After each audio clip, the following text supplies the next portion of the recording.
another African leader toppled by the And now army. let's turn our Whose focus to turn Central will it Africa. be Last next? week, a military The fall coup of Gabon's thrust leader, Gabon Ali into Bongo, turmoil. has On Saturday, 26 August, the people of Gabon went to the polls to elect a new president. 4 days after, the Gabonese Elections Center declared incumbent president Ali Bongo as winner of the national elections with a 64.27% win, enabling him a third straight term in office. His main opposition candidate, Albert Ondo Ossa, bemoaned foul play. In fact, he had already declared himself winner of the elections before the Electoral Center's announcement. Now, a few minutes after the Electoral Center's declaration of Ali Bongo as president, superior military officers of the country, led by Brice Nguema, stormed national TV and announced that the elections have been annulled. They also announced that they had dissolved various national institutions, including the government, Senate, National Assembly, Constitutional Court, the Economic, Social, and Environmental Council, and the Election Center. Leader of the mutinous military group, Brice Nguema urged citizens to remain calm as he leads Gabon through this transition into a new government in the near future.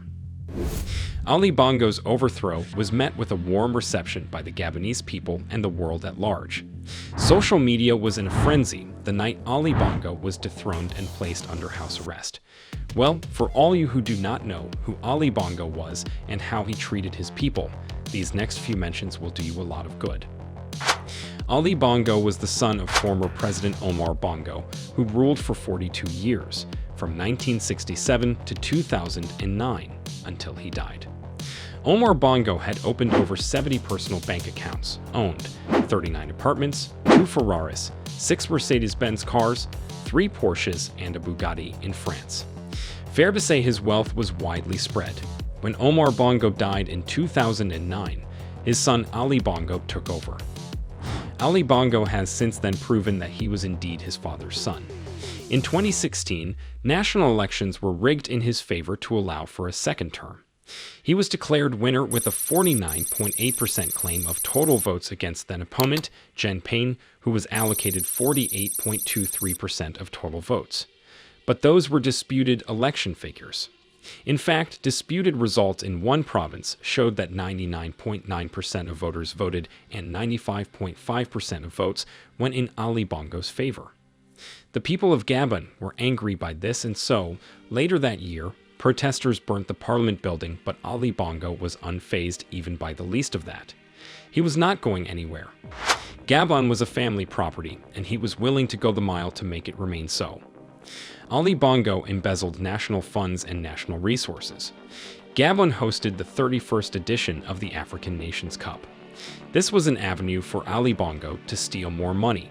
He and his government paid Argentinian star Messi $2.5 million to lay the foundation stone for a stadium ahead of the 2017 AFCON. Throughout his time in Gabon, Messi was driven around by President Ali Bongo. Not only was Ali Bongo a national thief, he was just a time waster who rather engaged in unproductive ventures than attended to the needs of his people. He governed like he was being begged to do so. A tyrant who would not allow better men who had the country's interest at hand to lead in his stead. More on Ali Bongo's misappropriation of national funds.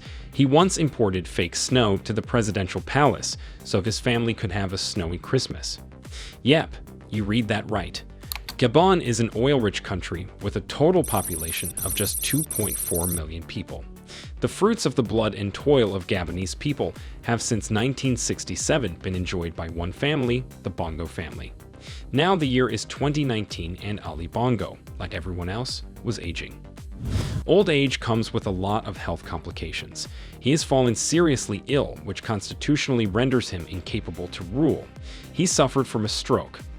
In fact, he had not made any public appearance in 10 months. All he did was ceremoniously fly outside the country in expensive presidential suites to seek healthcare abroad. He seeks healthcare abroad and even speaks volumes about the level of medical development in Gabon. And so, the judicial system, noticing his condition, made arrangements that would see a more competent person take over leadership of the country as the Constitution demanded. Ali Bongo did not like the sound of that at all. He suspended the judge who heard the case, assumed post even though he was not fit to, and squashed the whole hearing altogether. Man, we say power corrupts, but Ali Bongo was next level. He got rid of everyone who crossed his path in his bid to retain power, for possibly forever. You already know Ali Bongo has been a corrupt leader who misappropriated national funds. Well, he was an even worse version of himself in terms of how he treated his subordinates and the masses of Gabon in general. Earlier this year, Ali Bongo was due a trip to France for one of his usual unproductive but expensive presidential travels. He decided to bid his government officials and delegates farewell in style. He made them soak in the rain while he made shameful turns and slow, reluctant walks to greet them one by one. He was covered with an umbrella all this while. A modern-day Nebuchadnezzar, this one was. At this point, the patience of Gabonese people was running thin. After failed coup attempts in 2019, the people of Gabon finally got their joy back when Ali Bongo was overthrown and placed under house arrest on August 30th this year. Coup d'etat was the only way if you ask me, because if they organized elections 100 times while he reigned, he was going to rig them 100 times.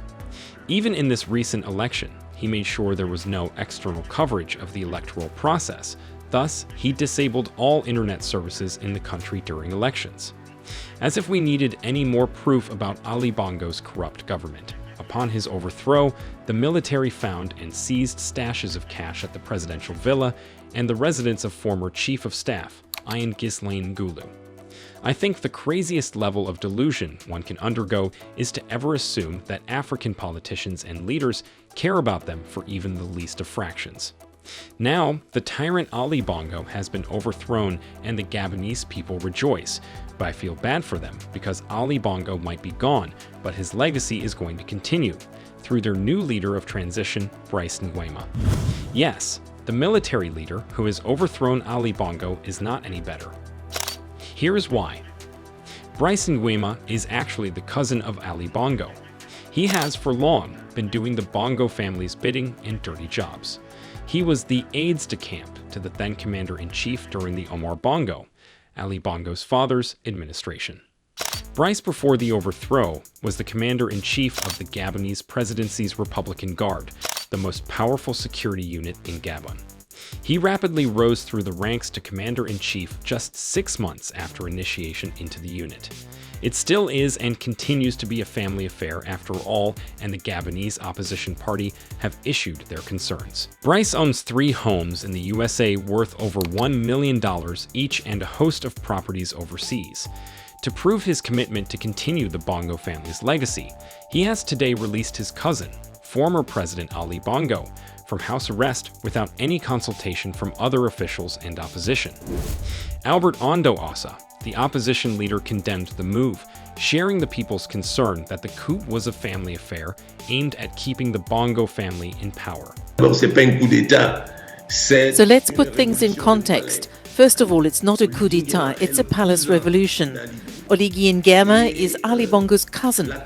The campaign was 60 years of Bongo is too much. The Bongos have decided to put Ali Bongo aside and continue their system by putting in place a Bongo CEO system, and they've put forward Oligui Nguema. In this way, the Bongo system continues. I strongly feel he is not wrong. Like Albert Ossa, I smell rats about this whole coup d'etat thing. I think it was staged, a deliberate attempt for the Bongo family to continue to rule. Brice, the new leader, also the cousin of Ali Bongo, used to be a musician until he was offered a crucial role in Omar Bongo's government. He is not someone you could pin your hopes into rule and build a country, as his interests clearly lie somewhere else. I think this is exactly what is happening. Given the failed coup attempts in 2019 led by a different army head, Ali Bongo realized that his rule was in danger, and he clearly did not want to be the one to ruin family legacy. And so he gave his cousin, Brice, so much power and influence that would see him rise through military ranks and gain public approval. Brice, having now had the reputation fit for a trustworthy general, would later stage a harmless coup d'etat to get Ali Bongo out of office. He would now be head of state and later release Ali Bongo and his family to go and live out the rest of their lives abroad, inside their luxurious estates they already own. This has exactly been the play. You have to feel sorry for the people of Gabon at this point. What do you all think? Can Brice Nguema be trusted? Or is he just another bongo in the making?